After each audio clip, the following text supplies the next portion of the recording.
انہوں نے واویلا کرنا شروع کر دیا کہ جی دیکھو جی 50 لاکھ سے زیادہ کا مجمع ہے, 15,000 افراد یہ اس جلسے کے اندر, زیادہ سے زیادہ. جو آئی بی کی رپورٹ ہے, اس کے بعد اسپیشل برانچ کی رپورٹ ہے, میڈیا ذرائع کی جو رپورٹ ہے اس کو میں سائٹ پر کر دوں, چلے میں اس کے اسٹیٹکس کو نہیں دیکھتا, میں یہ دیکھتا ہوں کہ جلسے کے اندر جو صحافتی ذرائع ہیں ان کی رپورٹس کے مطابق اگر میں اس کو اینالائز کروں تو مجھے یہ بات معلوم ہوتی ہے کہ اس جلسے کے اندر 15,000 تک افراد موجود تھے, زیادہ سے زیادہ 14 سے 15,000 افراد, اس سے زیادہ تو شاید سر نہیں گئے. لیکن تحریک انصاف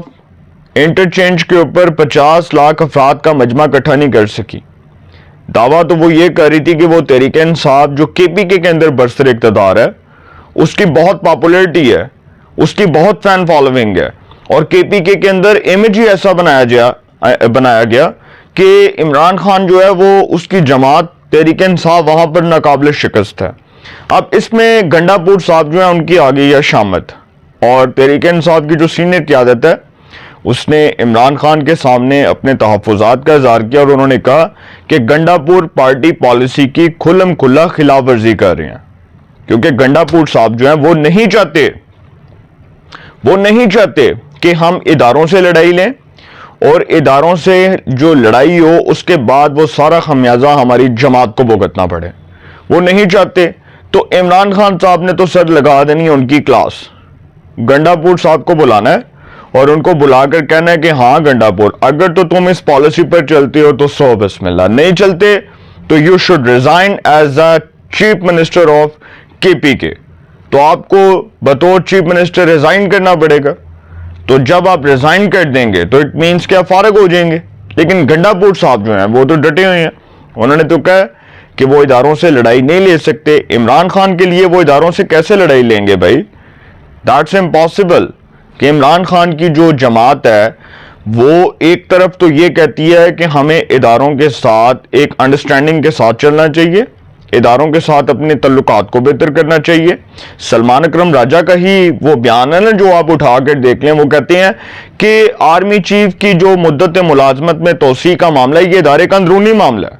انہوں نے کہا اگر یہ ہوا تو اس میں کوئی غلط نہیں ہے. دوسری طرف وہی لوگ جو آرمی کے خلاف بول رہے ہیں اسی میں تحریک انصاف کے چیئرمین بانی عمران خان صاحب موجود ہیں, جو مسلسل پچھلے 4 دن سے یہ ٹویٹس کر رہے ہیں, اور ان کی ٹویٹس کو اگر آپ اٹھائیں اس کا کمپیریزن کریں پچھلے ٹویٹس کے ساتھ تو وہ بالکل ڈیفرنٹ ہیں. اب جو وہ ٹویٹس کہہ رہے ہیں ان ٹویٹس کے اندر وہ یہ کہہ رہے ہیں, لوگوں کو یہ بتا رہے ہیں کہ نکلو اپنے رائٹس کے لیے, نکلو اپنے حق کے لیے. لیکن ساتھ ساتھ وہ یہ بات کہہ رہے ہیں جس ٹویٹ کے اندر انہوں نے لکھا ہوا ہے, جو ان کا ٹویٹ آیا نا جس ٹویٹ کے اندر یہ لکھا ہے کہ عمران خان صاحب نے یہ کہا, عمران خان صاحب کے اسی ٹویٹ کو میں نے پڑھا, اور اسی ٹویٹ کے اندر وہ لوگوں کو کہہ رہے ہیں کہ نکلو سڑکوں پر اور نکل کر آرمی چیف کے خلاف اور ادارے کے خلاف پروٹیسٹ کرو. وہ ہینڈلرز کہہ کر بلا رہے ہیں, تو اٹ مینس کہ سر وہ تو اداروں کی نظر میں ٹرسٹی نہیں ہے. ہاں اگر امریکہ کوئی گارنٹی دیتا ہے اور پاکستان کی مقتدرہ کو یہ گارنٹی دیتا ہے کہ جی عمران خان صاحب کو بیرون ملک بھیج دیا جائے, این آر او کر لیا جائے اور ستے خیراں ہو جائیں اور وہاں پر یہ خاموشی اختیار کر لیں, تو سر یہ بھی نہیں ہونا. اور جو لوگ یہ کہہ رہے ہیں کہ عمران خان صاحب جیل میں کہہ رہے ہیں کہ جی مجھے بہت سکون ہے, میں جیل میں موت آئی تو موت سے ہی, ایسی زندگی سے موت بہتر ہے, تو سر عمران خان صاحب اب تک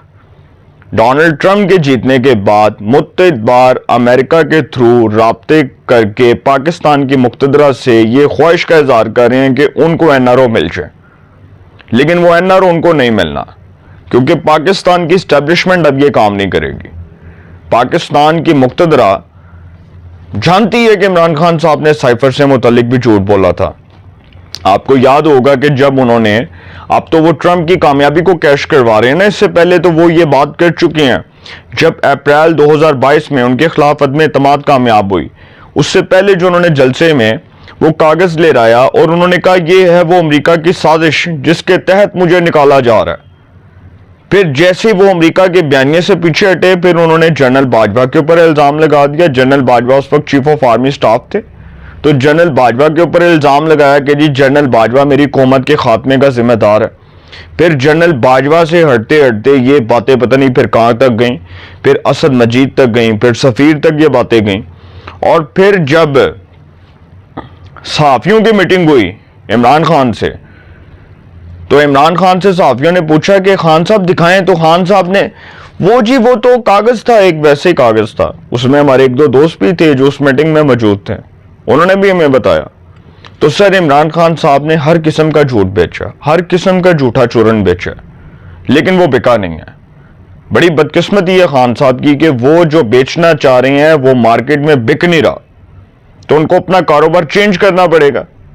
کیونکہ جو چیز وہ بیچنا چاہ رہے ہیں اس کا خریدار مارکیٹ میں موجود نہیں ہے، کیونکہ لوگوں کو اویئرنس آ گئی ہے، لوگوں کو لگ پتہ گیا۔ دوسری بات یہ ہے کہ آپ کو یاد ہوگا کہ جب سائفر سے متعلق عمران خان کی آڈیو لیک ہوئی تھی، اور اعظم خان جو عمران خان کے پرنسپل سیکرٹری تھے، تو ان کے ساتھ ہی عمران خان کی آڈیو لیک ہوئی تھی نا، جس میں وہ کہہ رہے تھے لیٹس پلے ود سائفر۔ تو سر عمران خان صاحب جو ہیں اب وہ امریکہ کے تھرو ڈیل کروانا چاہتے ہیں پاکستان کی مقتدرہ سے، اور وہ چاہتے ہیں کہ ٹرمپ میری رہائی میں گارنٹر بنے۔ یہ ہونا نہیں ہے، اور یہ پاکستان کی اسٹیبلشمنٹ نے کرنا نہیں ہے۔ تحریک انصاف کا وجود کے پی کے میں ختم ہو رہا ہے، اس کا جنازہ بڑے دھوم دھام سے نکلا ہے۔ جو ثوابی کا جلسہ ہوا ہے اس نے ثابت کر دیا کہ عمران خان اور تحریک انصاف کی پالیسیز کو عوام نہ صرف مسترد کر چکی ہے بلکہ اس کو جوتے کی نوک پر رکھ کر فارغ کر چکی ہے۔ تو سر عمران خان اور تحریک انصاف ختم شد۔ اپنی رائے کا کومنٹس میں ضرور اظہار کیجئے گا۔ انشاءاللہ ایک نئے سیگمنٹ کے ساتھ پہ ملاقات ہوگی۔ اپنا بہت خیال رکھیے گا۔ اللہ نے کے بعد